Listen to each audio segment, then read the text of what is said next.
आपको याद होगा स्वर्गीय लता मंगेशकर का एक गाना, कितने अजीब रिश्ते हैं यहाँ पे। अगर ये एफआईआईस की चाइना की तरफ के प्रेम को अगर दर्शाया जाए तो ये वहाँ बड़ा फिट बैठता है। और ये एक रीज़न है जिसकी वजह से भारत से जो पैसा निकल कर जा रहा है, उस वजह से 4 साल में सबसे ज़्यादा एफआईआईस की सेलिंग हमें कल के सत्र में देखने मिली। 15,243 करोड़ का ये आंकड़ा था जहाँ पे एफआईआईस की बिकवाली हुई। अब ये बिकवाली हुई चुनिंदा लार्ज कैप शेयरों में। Reliance industries, HDFC bank, ICICI bank, लगभग 2,000 करोड़ से लेकर 4,500 करोड़ तक की सेलिंग हमें देखने मिली। एक्सिस बैंक और टाटा मोटर्स में भी हमें बिकवाली देखने मिली। मगर ये पहला ऐसा इंस्टेंस नहीं है जहां पर ये ऐसे सेलिंग देखने मिली है हमें एफआईआईस की तरफ से। बजट से पहले जनवरी के 2 दिन, लोकसभा चुनाव वाले के नतीजों के दिन हमें ऐसी बिकवाली देखने मिली, और 30 सितंबर को जहां पर बाजारों ने रिकॉर्ड हाई बनाने के बाद से जो ये बिकवाली का दौर शुरू हुआ, उस दिन भी हमें इस तरह की बिकवाली देखने मिली। अब ये अचानक एफआईआईस चीन के ऊपर इतने बुलिश क्यों हो रखे हैं? वो इसलिए कि चीन के बाजारों के वैल्यूएशन सस्ते हैं, अंडर परफॉर्मेंस की वजह से वो होने ही थे। इकोनॉमी के लिए बड़े राहत पैकेज का ऐलान किया गया है,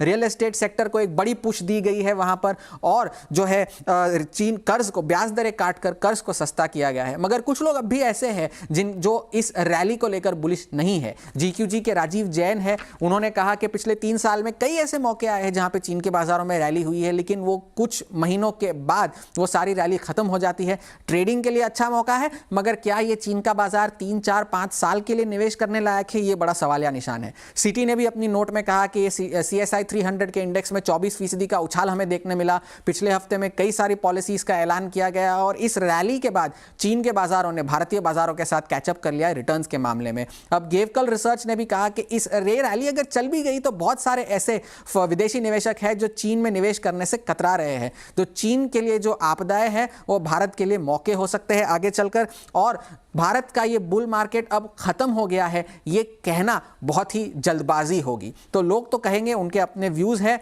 अब कि अब ये एफआईआईस का या तो अमर प्रेम है या सिर्फ गाने गजल तक का साथ है। ये आप तय करें कि ये रिश्ता क्या कहलाता है।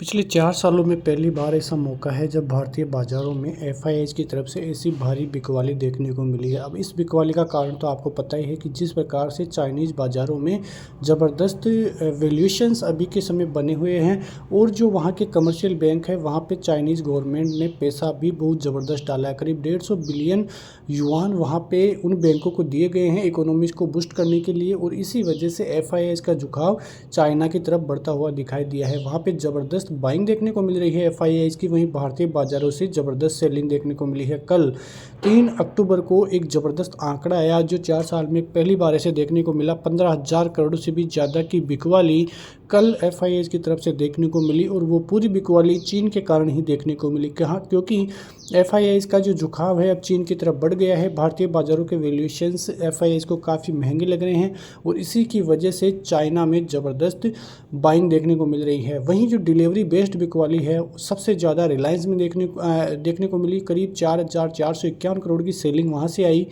एचडीएफसी बैंक भी पीछे नहीं था, 3,718 करोड़ की सेलिंग वहाँ से देखने को मिली। आईसीआईसीआई बैंक, एक्सिस बैंक, सब बैंकिंग सेक्टर में सबसे ज़्यादा गिरावट का मूड माहौल देखने को मिला, और यही कारण रहा कि कल भारतीय बाज़ारों में बहुत भारी सेलिंग देखने को मिली।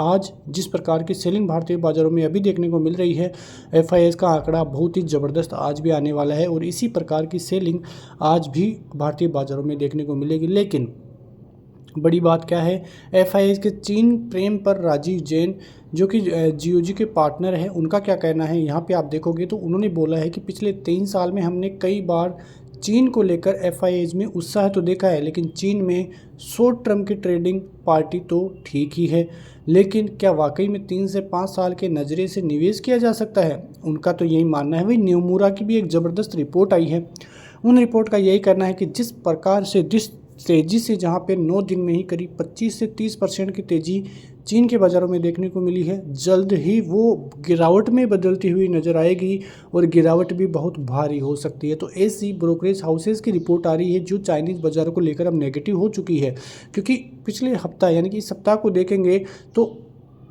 चीनी बाज़ारों के जो वैल्यूएशंस हैं काफ़ी बड़े हुए हैं, क्योंकि वहाँ पे ज़बरदस्त तेज़ी आई है। वहीं भारतीय बाज़ारों के वैल्यूएशंस अच्छे हैं, जो कि इस सप्ताह में ज़बरदस्त गिरावट भारतीय बाज़ारों में देखने को मिली है। ज़बरदस्त तरीके से करेक्शन भारतीय बाज़ारों में मूड माहौल में बनता हुआ नज़र आ रहा है। निफ्टी 25,500 पे जाके 25,000 के नीचे फिसलता हुआ आज दिखाई दिया है। सेंसेक्स में करीब 860 पॉइंट की गिरावट देखने को मिली है। Auto share, oil and gas share, FMCG share, realty stake जो है वहाँ पे वर्स्ट सेलिंग आज देखने को मिली है। आप यहाँ पे देखोगे तो आईटी सेक्टर भारतीय बाज़ारों को थोड़ा साथ देता हुआ नजर आया है, क्योंकि आईटी शेयर भारतीय बाज़ारों में एक मेन पिलर भी निफ्टी का माना जाता है।